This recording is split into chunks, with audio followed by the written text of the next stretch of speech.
Okay, folks, we're going to continue our conversation with Fiona, April's landlady. Can I ask you a few questions? Why, certainly, darling. About what? Tell me about Emma. Emma? Why, she's your best friend, darling. I don't know what to tell you that you don't already know. You girls are so close. That's true. The day we met, we clicked instantly.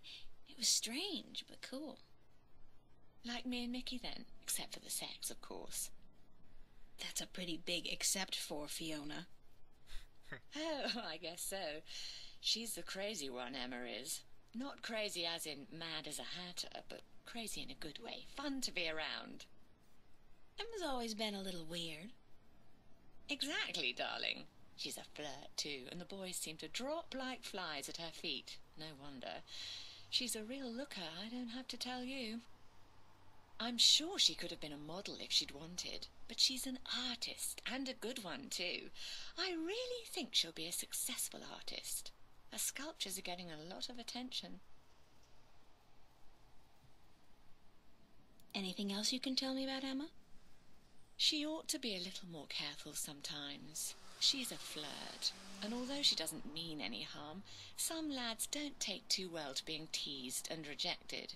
You should tell her that, though, being her best friend and all. I have told her. She won't listen. No. She does worry me a little, but she's a big girl and she can take care of herself. I'm certainly happy to have her living here. Next to you and Charlie, she's my favourite tenant. What did you think of me when we first met?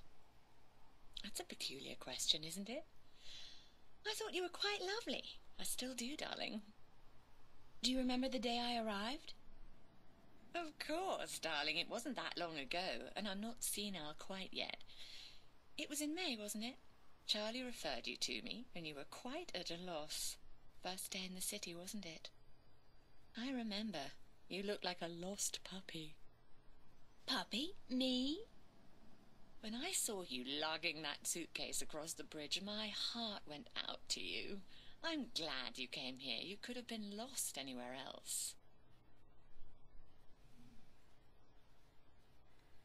So, getting to know some of the previous characters that have either showed up or are being mentioned. How long have you known Charlie? Oh, he's one of our oldest tenants. It's close to 3 years, I believe, since he moved in. Charlie is always in a good mood, and he's such a gentleman. I agree. He's an actual, genuine gentleman.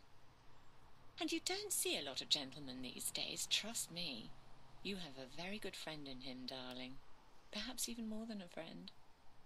What do you mean, more than a friend? Not for me to say, darling. If you don't realize it yet, you will. Big hint there. What's up with Zach Lee?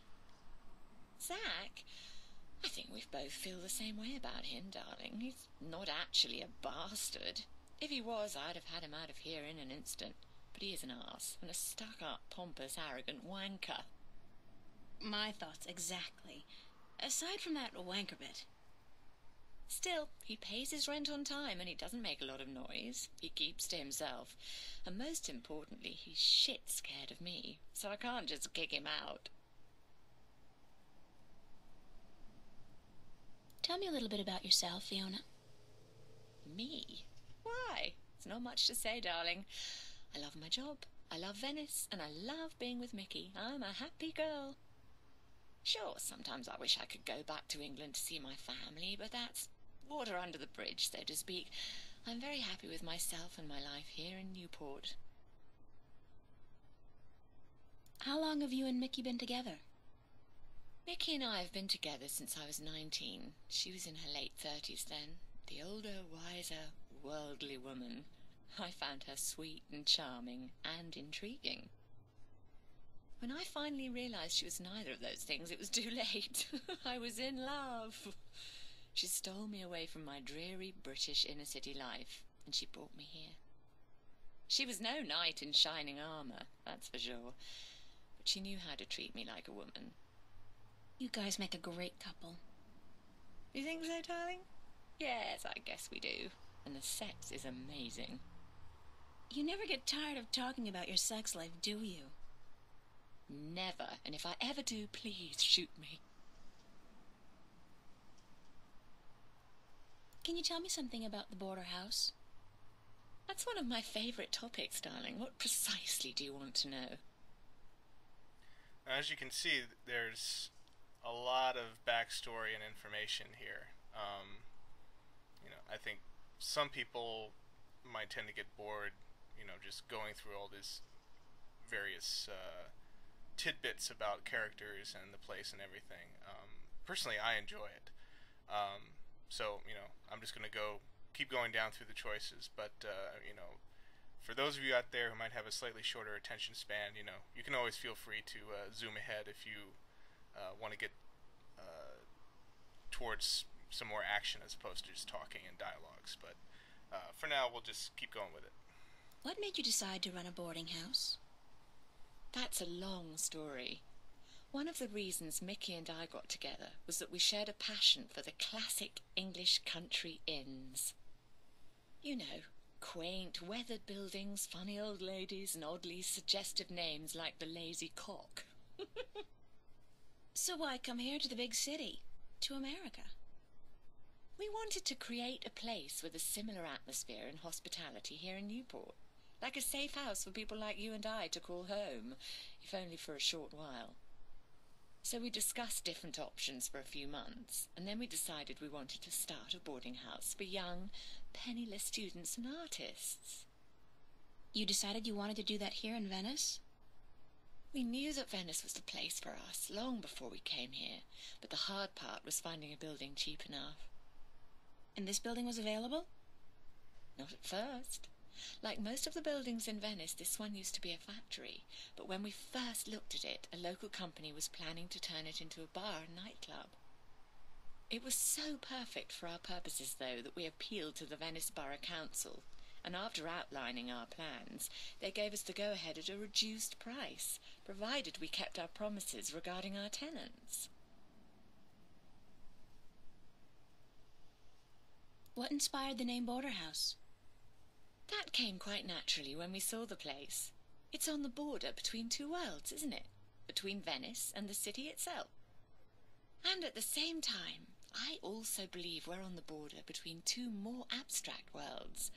Between art and spirit on the one hand, and science and technology on the other. That's very poetic, Fiona. Yes, I've practiced. I may be an inner city girl, but I can philosophize and bullshit with the best of them.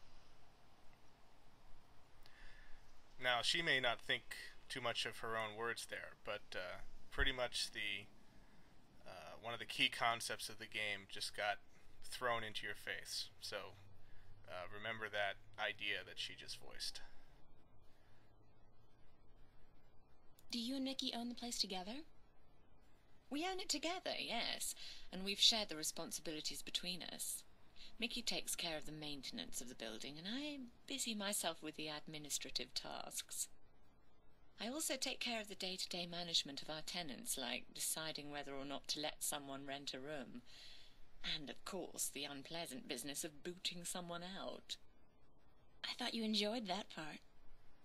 Yes, all right. In some cases I do, but not always. It can get quite messy. Thanks for the information. I'm glad I could help you out, darling.